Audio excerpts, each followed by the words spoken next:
So now where are we at? We go back to Minnesota. It's 1-1. It's cold. I know that. It's like 50 degrees. It's cold. I will tell you this. The Astros have enough dudes that have been doing this for a while. I don't think they give a shit about going back to Minnesota. Like, ooh, we're going back to Minnesota. I actually expect their offense to play better coming up here. Like, I think they're going to win at least one, if not both, of the next two. I think this at least – no? You think I think the chance of the Twins taking two in a row in Minnesota against a Houston team that's done this a lot are very slim. I agree. And they played awful at home this year. They were under 500 this year at home. I think they were 39-42 at home, the Astros, and they were, 20-something games over 500 on the road. So they definitely have played better on the road. Their offense travels way better. They don't hit at home. The numbers are crazy how much they don't hit at home. The roof was open yesterday, which they're 0-2 this year. I guarantee if it goes back to Game 5, the roof will be closed. What I was told is the Twins asked the Astros MLB to open the roof, and the Astros didn't have a significant reason for why it was closed, so the MLB made them open it. And the Astros like playing when it's closed. But I guarantee you, Game 5, they're going to be like, there's a rainstorm or a snowstorm or a blizzard or a windstorm or something to get the roof closed. But listen, here's the thing about the first two games. Okay, the first game, Verlander pitches against Ober, right? Verlander's their ace. Ober is arguably their fourth best pitcher, their number 4 starter. The Astros are supposed to win that game, okay? Game 2, Pablo Lopez has been unbelievable for the Twins. I mean, he's no Luis Arraez, Scott, but he's close, okay? Framber Valdez hasn't been very good in the second half. So Twins kind of supposed to win that game. They went out and did it. Now, Game 3, you get Sonny Gray at home, and then you get Christian Javier. Here's my question. Do you guys remember the last time the Astros were down? Everyone's saying they're done, and Christian Javier went out and pitched in the playoffs. You guys remember that game? No-hitter? Yeah, he went out and started a combined no-hitter. So the Astros, I don't think, are worried. The question is, who's going to pitch in Game 4? Is it going to be Joe Ryan? And who's going to start for the Astros? I mean, Urquidy, I guess? Bullpen day? I don't know. Those are the two biggest questions, but I know this. I want to see a Game 5. I want to see Verlander, Pablo Lopez, Game 5, winner take all. Yeah, that'd be sick. I want to maybe just start Abreu and just let him go forever and see if anyone ever scores off him again. He hasn't. What was the stat? Do you see the stat? He hasn't given up a run since like July 15th or something crazy. I haven't missed a word of you, Wayno, and you guys were Adam. awesome. Let's not build you up because you're tormenting people on planes. You can't say bomb on an airplane. What if I was a bombardier? Bomb. But you guys were awesome. Seriously, like you and Wayno. Like I got so many comments from other people, like talking about like you, whatever. Fox is never going to listen to what I say, but you guys were awesome together, and I think you do a great job by yourself. But with Wayno, it just adds a component where you guys are really. It brings more people into listening, and I think it's awesome. Agreed. Yeah, it was awesome. Did you guys see Pablo Lopez's interview in the game yesterday? Yeah. It was I know Wayno hit on it, but it was really like it was thoughtful. It was team oriented. It was about things bigger than him. It was just really one of those interviews that you're like, okay, that's pretty damn cool that he did that. And I know people are against the interviews in the game, but to catch him right there with the raw emotion was pretty awesome. No, that was awesome. It was. And Pablo Lopez, this is for fans that don't know who he is, and many don't, right? He's on Miami on Marlins teams that aren't in the playoffs. Finally joins the Twins this year. You know, Twins don't get a ton of attention during the regular season. And people finally, this is what the playoffs are for. This is why when we don't get, like, I hate to bring Trout and Ohtani into it, it's different. Everyone's watching. It's different in our sport, or many people are watching. And they get to learn about Pablo Lopez and go, wow, that interview was incredible the way that he spoke. And guess what? He speaks like that every time. That's how he is. We just had him in Cincinnati, and I've interviewed him probably 8-9 times because he almost always says yes for the in-game stuff when I used to call more games. So he's awesome. He's a great speaker. He also has that like tone too that just is like very welcoming. You know what I'm saying? Yes. Like the way that his voice is soft. portrayed. It's like a soft voice, right? It's like yes. It's a calming presence. It's calm, but it's still like there's still strength. Like he's confident. It's not meek. No, it's not meek. It's like I can see when you go to the mound. It's like, we good, and it's like all good, and whatever you would like to throw. Yeah, like, that is nice. So okay, AJ, this is Scott didn't even know it, but he just settled the argument that we've had the entire year. No, stop it. Luis Arraez is a great interview. No, stop. I don't care about interview. Who's still playing in the playoffs? Oh, Boom! okay. Otani's play- never in the playoffs. Does he suck? Would you trade Otani? That's not the argument. The argument is Arise or who won the trade. That's We actually, ridiculous. honestly, they both won the trade because, let's be serious, they both made the postseason. They both got what they needed to get. Pablo Lopez, if he continues to pitch like this, I mean, Twins might be dangerous. Also, he went to the Twins. The Twins made it. You know this. They made a very key suggestion because he spoke to us about this. He spoke to this all year. They added a sweeper for him, and it has been incredible. And it has been another lane for hitter staff to pay attention to. He can just cut her pretty much. Yep. Well, but that was something new from the Twin staff. They're like, hey, we've been watching you for a while. We're excited to have you on. So that trade also unlocked another level for him, which is fine. Okay, last thing on this series, because you get to do the manager conversations. And I know they're a little different during the playoffs. They're a little more rush. There's a little more kind of like tension with the managers getting to whatever they have to do next. But anything cool that you learned, any combos? Also, I mean, you got Dusty. So sometimes like you get 15 with Dusty and 12 of the minutes are just like epic stories about something completely different. And he just gets to hang out with you and tell you something cool. Dusty, first of all, I've had both these managers so many times this year and so many times over the years, especially Dusty over the years. And this year I did, I don't know how many Twins games, a lot, 5 or 6. So I was late to Rocco's press conference yesterday. So he was giving me shit because I was up doing an interview with Dan Gladden, their radio guy, about the Twins playoff chances. And so I walked down and he's like, they were like, where the fuck were you? And I was like, dude, I was doing your radio network. What the hell do y'all want? Calm down. Dustin Morris, the PR guy. They were like, you're not allowed in now. And I'm like, well, okay, that's fine. I mean, Waino and those guys are just going to tell me anyway. It was just giving me shit. And then Rocco and I talked soccer the first day because Tottenham beat Liverpool and he was going off on replay. And then Dusty, here's the thing about Dusty. Dusty is awesome. And Dusty, okay, so I've seen it on Twitter. I've seen it in the newspapers. Martin Maldonado, Astros fans, whoever of you is out there listening, is going to catch. Okay? He's going to catch Verlander. He's going to catch Fromber. And he's probably going to catch Christian Javier in Game 3. I know you guys all want Diaz to catch, but Dusty Baker believes in veteran catchers, strong defense, and he doesn't care if he ever gets a hit. He just wants him out there to get his pitchers through and keep them safe. So he has defended that in every meeting we've had all year, pretty much, and he will die on that sword. You think Diaz is going to catch it all in this series? Well, he caught last night. He came in and pinch hit like late.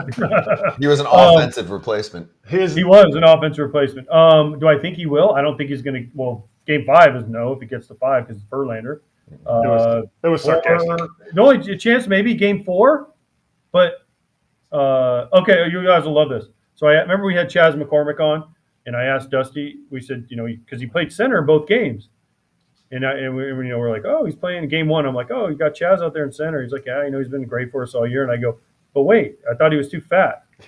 And he just started laughing. He looked at me and goes, well, you're fatter than he is. What does that say? I was like, what? So I was like, wait, what? And then no, Dusty's like, I'm just kidding. I'm like, I know, Dusty. I don't care. It doesn't matter. I go, trust me. People call me way worse than fat before. I'm okay with it. But no, that's just how he is. He's just awesome. Like, okay, I think Waino said on the air that he's like a cartoon character. He just makes the game better when you get him on the air. You get to talk to him. People get to see it. Like, that's what it used to be with the managers, and now with all the old school stuff and all that. And also, I will say this and about just the game last night in general. People forget about it. Okay, it was 3-0. What did the Twins do? Jorge Polanco hadn't done it all year. He sacrificed bunted first and second, nobody out. Moved the runners over, second and third. Then they walked. Who was it? I forget. The 3-hole hitter to get to Correa. Correa got the big hit, right? Twins, Polanco's first sacrifice bunt of the year. Only the 12th I think they had all year, but it led to him kind of putting the game away. And then I was sent all these stats from somebody, and it didn't help the run expectancy, but it helped the win projection. The win expectancy because they added on those runs. And so it's weird. It's a weird dynamic in analytics. You bunt, right? But you think you're bunting for the runs, but the run expectancy actually goes down, but the win expectancy goes up. So it's like someone in analytics is going to have to explain that to me.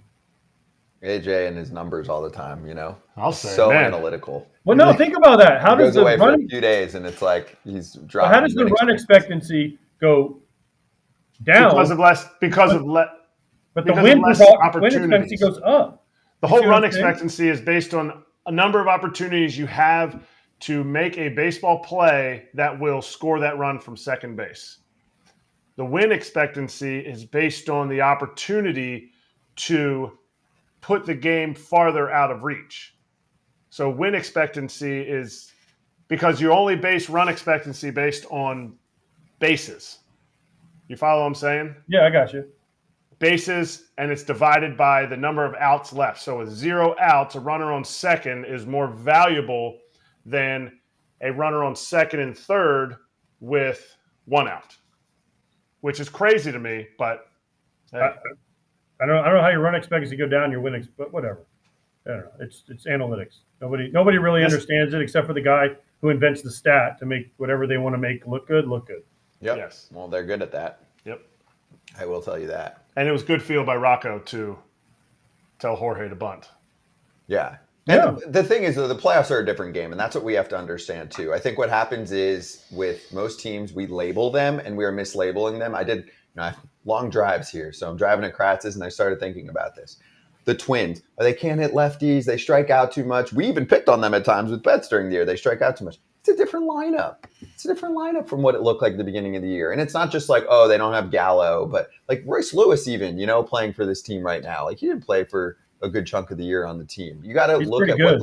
By the way, he's pretty good too. He's pretty damn good. The lineup's different though. Like look at the Twins lineup the first couple of months and look at it the last couple of months. Half the lineup's different. Even also some guys that just don't look the same. They look better. Like Kepler is a completely different hitter in the second half of the season. The one other thing that I noticed that I need to take into consideration when I'm picking series is to not blame overall bullpen numbers because the bullpens shrink in half.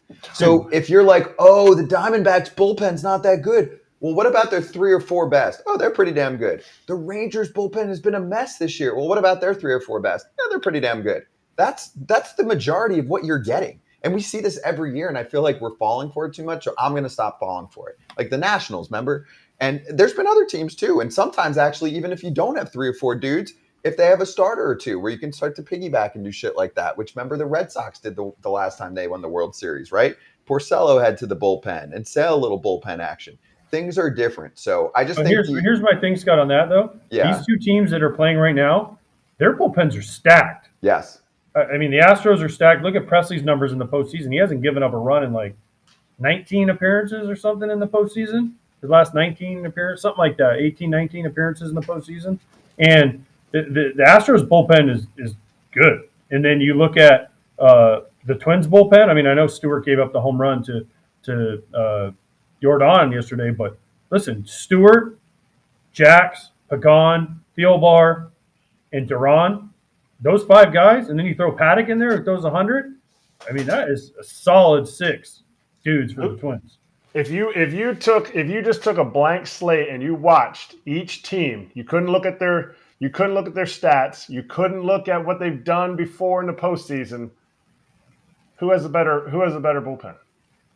In the series I'm doing right now? Yeah. It's tough not to say the Twins when you just look at pure stuff. It's are really tough. Ever since I went to watch the Twins play the Phillies in September, I think it was Alumni Day, Alumni and Me Day. And I was like, oh my gosh, all the guys they keep pulling out of this bullpen are unbelievable. And so the rest of the season, I started watching it. I'm like, holy cow. Like they are, because the Astros, I think the Astros have Neris, they have Abreu, they have Presley, and they have Graveman, which I'm surprised they didn't go to Graveman. He's hurt. He's not on the roster. He's hurt. Yeah. Oh, he's not on the roster. Graveman's hurt. It popped up. He's got one of these things. Shoulder issue. They're hoping maybe, it can heal quick enough if they make it to the CS. But I just feel like they're shorter. I feel like they're shorter. And as we get farther into this series, managers are going to start doing what Doc said, what Dave Roberts just said. I'm going to treat this like a game 5. Like they're going to start Dusty doesn't do that though. Shorter. I'm saying Dusty doesn't. That's the one thing about Dusty. That's why they can survive, because Dusty lets he should have taken Framber out. You can make the argument he should have taken Framber Valdez. He had Maton up for Correa, and he left Framber out there. And guess what? Correa got the big hit when he had a righty warming up, and then he went to him the next hitter. right? Dusty lets his start. He trusts his starters, especially Verlander and Valdez, and he leaves them in there so he can have a little shorter bullpen. Is that going to kill him? Is that gonna come back and If Bremer hurt doesn't him? pitch better, probably. But I mean, Javier is not really a 7 inning guy. He's going to hopefully give him 5, and they're the off day today, rested up bullpen, and then it just depends on who pitches game 4. All right, let's get to the Orioles and Rangers. We haven't touched on that series yet. It's the only one we haven't gotten to. 2-0 Texas. And just to play off what I'm talking about, Sabores, Chapman, who, can get a little wild, but usually effectively wild and still getting the job done most of the time. Leclerc, very solid. Actually, was surprised. I know you want to get some work in for your relievers, and it's been a minute, but I'm like, Cano? You want to show him Cano right now? Yanier Cano? They hadn't pitched in a week. Right. But, I mean, you guys tell me, if you're on the other side, if you're on Texas, and you get to see the closer for the other team in a very non-save-like situation, are you like, cool, like, let's get some fresh looks at this dude, or it does not matter at all? I think it matters. I think it matters getting looks at him, but I still think you still have to bring him into that game. He hadn't pitched, and you have to keep the game exactly where it is to give yourself a chance to hit a 3-run homer. True. Like they did, and they got Leclerc into the game too. Like there's something to be said about that, but they're behind it right now. They're behind the 8 ball. Now it goes back to Texas, and I mean this is super young. Listen, he's been great too in the postseason. I know people are going to be like, oh, I don't know, but dude, Evaldi's been really good in the postseason in his career. Rangers are favored to win the game, and Adley hasn't been swept. So which, the immovable force or the unstoppable object?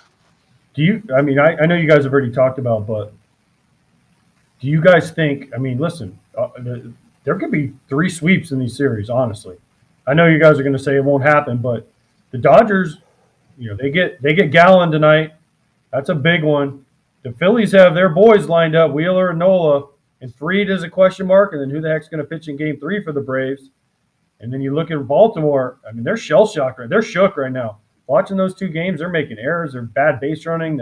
The Gunnar Henderson getting thrown out at second, missing a hit and run, or whatever. Aaron Hicks missed it. No, wait. Gunnar Henderson missed it. No, wait. Aaron Hicks missed it. We're not going to throw anybody under the bus, but Brandon Hyde's going to throw Aaron Hicks under the bus. Like, the whole thing is not how the Orioles have played. So, and they've been getting hit, which is the thing. Their pitching has always been better than people thought. So, listen, there could be, I don't want to say it, but there could be some short series here in the division series. Would you take the over or under if I said there's going to be 2 sweeps? I think there'll be 2. I think Baltimore's in serious trouble. I can't believe I'm about to say this. I think the Braves are in trouble too, man. Listen, we said it. We've been saying it for months now. The Phillies ain't scared of the Atlanta Braves. They went out and first game punched them right in the mouth. Made all the plays. The Trey Turner double play. But what people forget is where, I forget who it was, the outfielder threw the ball to second base to keep the double play in order, right? And then Trey Turner turns the double play. Like they're doing all the little things. They have that swag going. Snickers changing lineups now. It's like, dude, you played 162 games with the same dudes every day. Why are we messing with it now? Yeah, no doubt. I think that's very. We talked about that with Russ a little bit. Like, I think it goes under the radar. Everyone's all over Schneider. They questioned Dusty for taking Verlander out. Everyone's questioning about pitchers, and Snit comes out and changes his lineup. They had like the only lineup that was like 130 plus similar games or something like that.